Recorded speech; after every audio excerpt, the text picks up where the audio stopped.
प्यारे बच्चों, आज की इस क्लास में बात करने वाले हैं 2027 के सामाजिक विज्ञान के मॉडल पेपर के बारे में। तो जो पेपर आप लोगों का 2027 में पूछा जाएगा उस पेपर के बारे में बात करने वाले हैं। तो ये मेरा 2027 वाला सामाजिक विज्ञान का पेपर है। पूरा पेपर मेरे प्यारे बच्चों तैयार कर लो।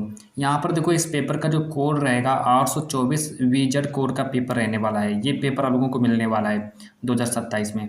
यहाँ पर देखो, पेपर जब दिया जाए तो पहला काम करना है कि यहाँ पर अनुक्रमांक और नाम वगैरह अपना लिखना पड़ेगा।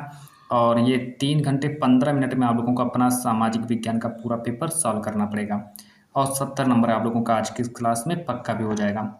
अब देखो, इससे पहले एक काम आप लोगों को और करना है कि पेपर देने जाना तो सबसे पहले यहाँ पर आप लोगों से कहा जाएगा कि नोट को पढ़िए। नोट में देखो कहा गया है कि प्रारंभ के 15 मिनट परीक्षार्थियों को प्रश्न पत्र पढ़ने के लिए निर्धारित हैं। तो प्रारंभ के 15 मिनट तक आप लोगों को पेपर को पढ़ना पड़ेगा। ये सब निर्देश हैं। पहला निर्देश है, सभी प्रश्न करना अनिवार्य है। निर्देश नंबर 2 कहता है, यह प्रश्न पत्र 2 खंडों खंड आ तथा खंड बा में विभक्त रहने वाला है। निर्देश नंबर 3 कहता है, खंड आ में 1 अंक के 20 बहुविकल्पी प्रश्न हैं जिनका उत्तर OMR उत्तर पत्रक पर देना पड़ेगा। इसके बाद आगे देखो, निर्देश नंबर 4। निर्देश 4 कहता है कि OMR सीट पर उत्तर अंकित किए जाने के पश्चात उसे काटे नहीं तथा इरेजर अथवा व्हाइटनर का प्रयोग आदि का न करें। निर्देश नंबर 5 कहता है, प्रत्येक प्रश्न के लिए निर्धारित अंक उसके सम्मुख अंकित हैं। निर्देश नंबर 6 कहता है, खंड बा 50 अंक का है। तो इसके बाद हम सीधे आपको ले चलते हैं प्रश्नों की ओर कि आप देखो इस मॉडल पेपर में कौन कौन से प्रश्न दिए गए हैं। आप लोग इन सबको तैयार कर लीजिए और जब आप लोगों का जो पेपर दिया जाए ये वाला, तो वहाँ पर आप सबका उत्तर लिख देना जा करके, सबका उत्तर लिख देना जा करके, तब जब आप लोगों को ये वाला पेपर दिया जाए। खंड आ और वर्णनात्मक प्रश्न बहुविकल्पी प्रश्न हमारे स्टार्ट होते हैं। एक एक नंबर के सभी प्रश्न पूछे जाएंगे। तो चलिए बात करते हैं। पहला प्रश्न देखो क्या कहता है। पहले स्क्रीन को थोड़ा ऊपर कर लेते हैं। अब बताइए भाई, देखो अब पहला प्रश्न के बारे में बात करेंगे। क्वेश्चन नंबर 1 कहता है, फ्रांस में 1848 की क्रांति के बाद किस प्रकार की सरकार स्थापित हुई। तो बताइए, फ्रांस में 1848 की क्रांति के बाद किस प्रकार की सरकार स्थापित हुई। ए ऑप्शन दिए राजतंत्र, बी ऑप्शन दिए गणतंत्र, सी ऑप्शन दिए तानाशाही, डी ऑप्शन दिए साम्राज्य। तो प्रश्न नंबर 1 का हमारा बी ऑप्शन सही हो जाएगा, गणतंत्र। ये जब पेपर दिया जाए तो गणतंत्र को ही सही करना। क्वेश्चन नंबर 2, यंग इटली संगठन की स्थापना किसने की थी। पेपर में 1 नंबर का प्रश्न ये भी आ जाएगा कि यंग इटली संगठन की स्थापना किसने की थी। तो प्रश्न नंबर 2 का यहाँ पर सी ऑप्शन सही हो जाएगा, ज्यूसेपे मैज़नी ने की थी यंग इटली संगठन की स्थापना। प्रश्न नंबर 2 का सी ऑप्शन सही हो जाएगा। प्रश्न नंबर 3 देख लो। प्रश्न नंबर 3 कहता है कि रॉलेट एक्ट किस वर्ष पारित किया गया था। तो रॉलेट एक्ट किस वर्ष पारित किया गया था, 1 नंबर का ये भी क्वेश्चन आने वाला है। तो प्रश्न नंबर 3 का हमारा बी ऑप्शन सही हो जाएगा, रॉलेट एक्ट जो था ये 1919 में पारित किया गया था।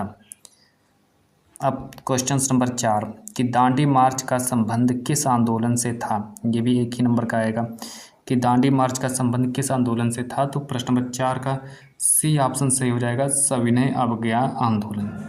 दांडी मार्च का जो संबंध जो था सविनय अवज्ञा आंदोलन से था। प्रश्न नंबर 4 का सी ऑप्शन राइट आंसर हो जाएगा। इसके बाद आगे देखो क्वेश्चन नंबर 5।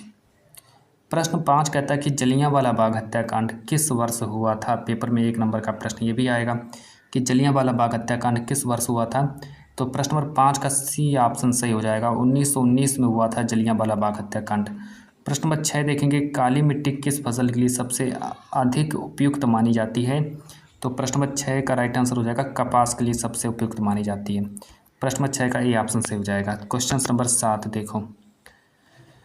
प्रश्न 7 कहता है कि भारत में सबसे अधिक क्षेत्र में कौन सी फसल उगाई जाती है। ये भी हमारा 1 ही नंबर का आएगा। तो प्रश्न 7 का यहाँ पर राइट आंसर ए ऑप्शन सही हो जाएगा कि भारत में सबसे ज़्यादा जो फसल उगाई जाती है वो चावल फसल उगाई जाती है। प्रश्न नंबर 8। प्रश्न नंबर 8 को देखने वाले हैं हम लोग। प्रश्न नंबर 8 कहता है कि भारत में बहुउद्देशीय नदी घाटी परियोजनाओं का एक मुख्य उद्देश्य क्या है। ये भी 1 ही नंबर का आएगा। तो प्रश्न नंबर 8 का यहाँ पर सही हो जाएगा, ए ऑप्शन सही हो जाएगा, सिंचाई जो है प्रमुख उद्देश्य हो जाएगा। प्रश्न नंबर 8 का ए ऑप्शन सही करेंगे।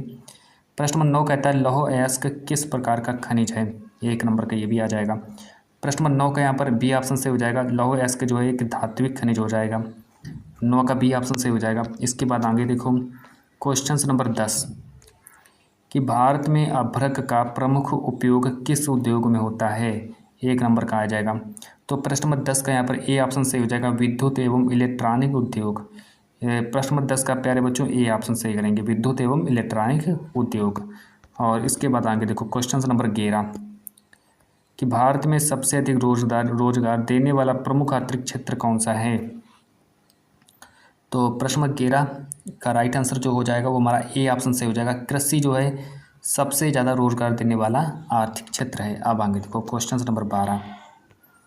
प्रश्न नंबर 12 के बारे में बात करते हैं कि कुटीर उद्योग सामान्यतः किस स्तर पर चलाए जाते हैं। कुटीर उद्योग जो है भाई किस स्तर पर चलाए जाते हैं। क्वेश्चन नंबर 12 का राइट आंसर बताइए। 12 का बी ऑप्शन सही हो जाएगा, घर या छोटे स्तर पर। प्रश्न नंबर 12 का बी ऑप्शन सही हो जाएगा, घर या फिर छोटे स्तर पर। आगे देखो क्वेश्चन नंबर 13 के बारे में बात करते हैं। प्रश्न नंबर 13 यहाँ पर देखो सही हो जाएगा। प्रश्न नंबर 13 हमारा कहता है कि भारत में सत्ता के बंटवारे का सबसे अच्छा उदाहरण क्या है। तो भारत में सत्ता के बंटवारे का सबसे अच्छा उदाहरण क्या है। प्रश्न नंबर 13 का यहाँ पर सही हो जाएगा, ए ऑप्शन सही हो जाएगा, संघवाद मेरा राइट आंसर हो जाएगा। प्रश्न नंबर 14 देखने वाले हैं, भारत में कितने स्तर की सरकारें होती हैं। प्रश्न नंबर 14 जो है 1 नंबर का आएगा कि भारत में कितने स्तर की सरकारें होती हैं। तो इसका हमारा भारत में 3 स्तर की सरकारें होती हैं। प्रश्न नंबर 14 का सी ऑप्शन सही करेंगे भाई। अब आगे देखो क्वेश्चन नंबर 15। क्वेश्चन नंबर 15 कहता है कि ग्राम पंचायत का प्रमुख कौन होता है। ग्राम पंचायत का प्रमुख कौन होता है। प्रश्न नंबर 15 1 नंबर का आएगा। तो प्रश्न नंबर 15 का ए ऑप्शन सही हो जाएगा, ग्राम पंचायत का प्रमुख जो होता है वो सरपंच होता है, सरपंच सही करेंगे। प्रश्न नंबर 16 कहता है लोकतंत्र में अंतिम निर्णय लेने की शक्ति किसके हाथ में होनी चाहिए। 1 नंबर का आ जाएगा कि लोकतंत्र में अंतिम निर्णय लेने की शक्ति किसके हाथ में होनी चाहिए। तो प्रश्न नंबर 16 का यहाँ पर बी ऑप्शन सही करेंगे, निर्वाचित प्रतिनिधियों के पास होनी चाहिए। 16 का बी ऑप्शन सही हो जाएगा। इसके बाद आगे देखो क्वेश्चन नंबर 17। प्रश्न 17 कहता है कि राजनीतिक दल का मुख्य फोकस क्या होता है। राजनीतिक दल का मुख्य फोकस क्या होता है, 1 नंबर का प्रश्न आएगा। तो प्रश्न नंबर 17 का यहाँ पर ए ऑप्शन सही करेंगे कि चुनाव लड़ना और सरकार बनाना, ये राइट आंसर हो जाएगा।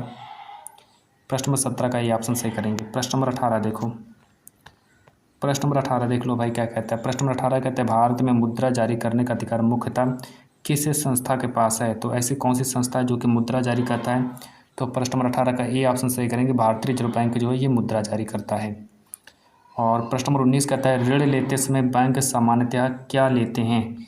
तो ऋण लेते समय बैंक क्या लेते हैं। प्रश्न नंबर 19 का नंबर ए ऑप्शन से हो जाएगा, ब्याज लेते हैं बैंक भाई ब्याज लेते हैं। क्वेश्चन नंबर 20 देख लो। प्रश्न 20 कहता है कि वैश्वीकरण को बढ़ावा देने में किसका महत्वपूर्ण योगदान है। तो वैश्वीकरण को बढ़ावा देने में किसका महत्वपूर्ण योगदान है। तो प्रश्न नंबर 20 का यहाँ पर ए ऑप्शन से करेंगे, बहुराष्ट्रीय कंपनियां जो हैं इनका सबसे महत्वपूर्ण योगदान होता है। अब चलो आगे बात करते हैं। यहाँ पर हम आप लोगों को ले चलते हैं वर्णात्मक फर्स्ट। यहाँ से हमारा खंड भाव वर्णात्मक फर्स्ट स्टार्ट हो जाता है, जिसमें हमारे सारे से लघु उत्तरीय प्रश्न होंगे और सभी प्रश्नों को उत्तर आप लोगों को 80 शब्दों में लिखना होगा। तो चलो भाई यहाँ पर देखो पहला प्रश्न देखो मेरा क्या कहता है। प्रश्न नंबर 1, यूरोप में राष्ट्रवाद के विकास में संस्कृति की भूमिका समझाइए। 4 नंबर का पेपर में आएगा। उत्तर में डालकर लिखेंगे यूरोप में राष्ट्रवाद और संस्कृति। इसमें देखो लिखेंगे यूरोप में राष्ट्रवाद के विकास में संस्कृति ने महत्वपूर्ण भूमिका निभाई है। कला, साहित्य, संगीत और लोक परंपराओं के माध्यम से लोगों में अपनी साझा पहचान की भावना विकसित हुई। कवियों और लेखकों ने अपनी रचनाओं में राष्ट्र और स्वतंत्रता की भावना को व्यक्त किया। इतना लिखने के बाद फिर आगे देखो बात करते हैं कि लोकगीतों और लोक कथाओं ने लोगों को अपनी संस्कृति और परंपराओं से जोड़ा। जर्मनी में लोक संस्कृति और भाषा के माध्यम से जर्मन लोगों में एकता की भावना मजबूत हुई। इसी प्रकार विभिन्न क्षेत्रों के लोगों ने अपनी साझा भाषा, इतिहास और सांस्कृतिक परंपराओं को आधार बनाकर राष्ट्रीय एकता की भावना विकसित की। इस प्रकार संस्कृति ने यूरोप में राष्ट्रवाद की भावना को मजबूत करने में महत्वपूर्ण योगदान दिया। अब एक अथवा करके क्वेश्चन पूछा जाएगा कि फ्रांसीसी क्रांति ने यूरोप में राष्ट्रवाद की भावना को कैसे बढ़ावा दिया। तो ये हमारा अथवा करके प्रश्न पूछा गया है। 2 में से आप लोगों को एक क्वेश्चन का उत्तर लिखना पड़ेगा। प्रश्न दूसरा देखो क्या कहता है। प्रश्न दूसरा देख लो। प्रश्न 2 यहाँ से स्टार्ट होता है कि भारत में कृषि के लिए सिंचाई का महत्व समझाइए। 4 नंबर का आएगा। तो यहाँ पर लिखेंगे उत्तर कृषि के लिए सिंचाई का महत्व। हेडिंग डालेंगे, इसमें लिखेंगे भारत में कृषि मुख्य रूप से मानसूनी वर्षा पर निर्भर करती है, इसलिए सिंचाई का बहुत अधिक महत्व है। वर्षा की अनिश्चितता और असमान वितरण के कारण कई क्षेत्रों में पर्याप्त पानी नहीं मिल पाता है। सिंचाई की सुविधा से किसानों को फसलों के लिए समय पर पानी उपलब्ध होता है। इससे फसल उत्पादन बढ़ने में सहायता मिलती है और किसान एक वर्ष में एक से अधिक फसलें उगा भी सकते हैं। सिंचाई से सूखे के प्रभाव को भी कम किया जा सकता है। नहरों, कुओं, नलकूपों और तालाबों आदि से खेतों की सिंचाई की जाती है। इस प्रकार सिंचाई कृषि उत्पादन बढ़ाने और किसानों की आय में सुधार करने में सहायक है। तो ये हमारा क्वेश्चन नंबर दूसरा हमारा कंप्लीट हुआ और इसका फिर एक अथवा करके क्वेश्चन यहाँ पर देखो पूछा गया है। अथवा करके दिया गया, भारत में कृषि को प्रभावित करने वाले कोई 4 प्रमुख कारक लिखिए। अब चलो आगे देखो क्वेश्चन नंबर तीसरा देखो क्या कहता है।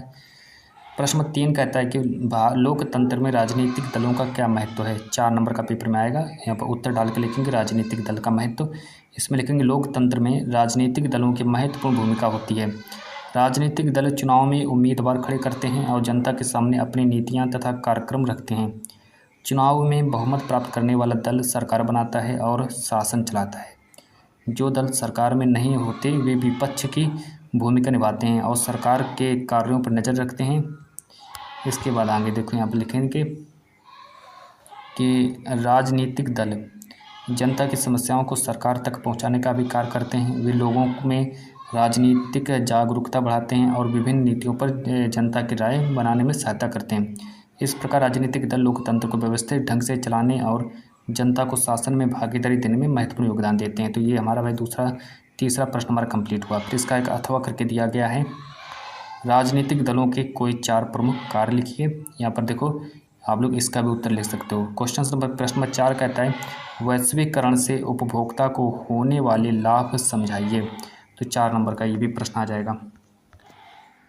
अब आगे देखो इसका यहाँ से देखो प्रश्न नंबर 4 को यहाँ से लिखना स्टार्ट करेंगे। वैश्वीकरण से उपभोक्ताओं को होने वाले लाभ समझाइए। तो 4 नंबर का आएगा।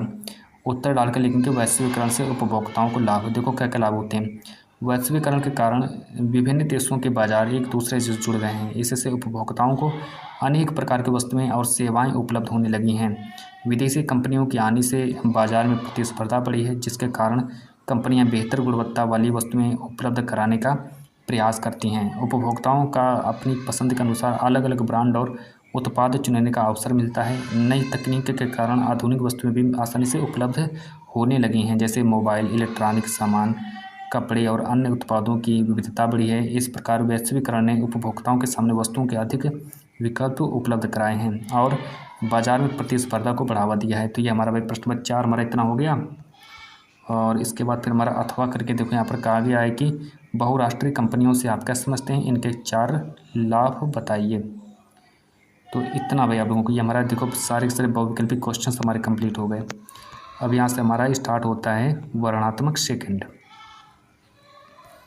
वर्णनात्मक सेकंड हमारा स्टार्ट होता है, जिसमें हमारे सारे विस्तृत उत्तरी प्रश्न दिए गए हैं। इसमें देखो आप लोगों को सभी प्रश्नों के उत्तर कम से कम 150 शब्दों में लिखना पड़ेगा। प्रश्न नंबर 1 कहता है कि भारत के राष्ट्रीय आंदोलन में सविनय अवज्ञा आंदोलन के महत्व का वर्णन कीजिए। उत्तर डालकर लिखेंगे सविनय अवज्ञा आंदोलन का महत्व। 6 नंबर का पेपर में क्वेश्चन पूछा जाएगा। तो इसका उत्तर देखो यहाँ से लिखेंगे। अब इसका वही उत्तर लिखना स्टार्ट कर दो कि सविनय अवज्ञा आंदोलन भारतीय स्वतंत्रता संघर्ष का एक महत्वपूर्ण आंदोलन था। महात्मा गांधी ने 1930 में इस आंदोलन का नेतृत्व किया। इसका उद्देश्य था कि ब्रिटिश सरकार के अन्यायपूर्ण कानूनों का शांतिपूर्ण ढंग से विरोध करना था। गांधी जी ने नमक कानून का विरोध करने के लिए साबरमती आश्रम से दांडी मार्च तक किया और नमक बनाकर ब्रिटिश कानून को चुनौती दी। इसके बाद देश के अनेक क्षेत्रों में लोगों ने विदेशी वस्तुओं का बहिष्कार किया और सरकारी नीतियों का विरोध किया। किसानों, महिलाओं और विद्यार्थियों और व्यापारियों सहित अनेक वर्गों ने इसमें भाग लिया। आंदोलन ने ब्रिटिश शासन के विरुद्ध जनता की एकता को मजबूत किया। इससे स्वतंत्रता की भावना और अधिक व्यापक हुई। इस आंदोलन ने भारतीय राष्ट्रीय आंदोलन को जन आंदोलन का रूप देने में महत्वपूर्ण भूमिका निभाई। और ये प्रश्न हमारा कंप्लीट हुआ। इसका अथवा करके दिया है कि महात्मा गांधी के सत्याग्रह के प्रमुख सिद्धांतों को समझाइए। और प्रश्न दूसरा फिर प्रश्न दूसरा देखो। प्रश्न 2 कहता है कि भारत में कृषि की प्रमुख समस्याओं तथा उनके समाधानों के उपायों को समझाइए। तो यहाँ पर डालेंगे उत्तर और लिखेंगे कृषि की समस्याएं और उनके समाधान। ये प्रश्न 6 नंबर का आएगा कि भारत की अर्थव्यवस्था में कृषि का महत्वपूर्ण स्थान है, लेकिन भारतीय कृषि के सामने कई समस्याएं हैं। अनेक किसान अभी भी मानसूनी वर्षा पर निर्भर हैं। सिंचाई को पर्याप्त सुविधा का अभाव, छोटे और बिखरे हुए खेत, आधुनिक तकनीक की कमी तथा किसानों को उचित मूल्य न मिलना प्रमुख समस्याएं हैं। कई क्षेत्रों में मिट्टी की उर्वरता कम होने और प्राकृतिक आपदाओं के कारण भी उत्पादन प्रभावित होता है।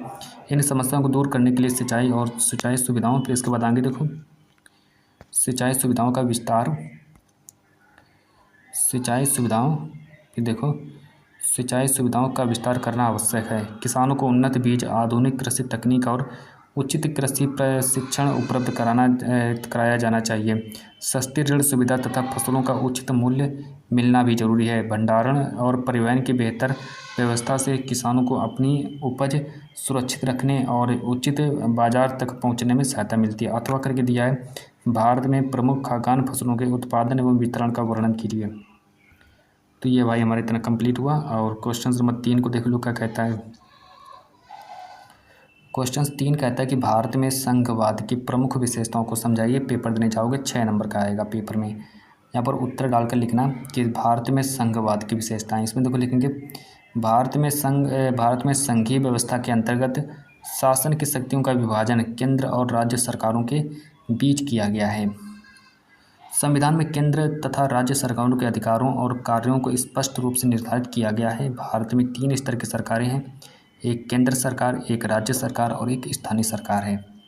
अब आगे देखो कि केंद्र और राज्यों के बीच शक्तियों का विभाजन संविधान द्वारा किया गया है। भारत में स्वतंत्र न्यायपालिका भी संघीय व्यवस्था की महत्वपूर्ण विशेषता है, जो संविधान और कानूनों की रक्षा करती है। राज्यों को अपने क्षेत्र से संबंधित विषयों पर कानून बनाने का अधिकार प्राप्त है। स्थानीय सरकारों को अधिकार देकर सत्ता का विकेंद्रीकरण भी किया गया है।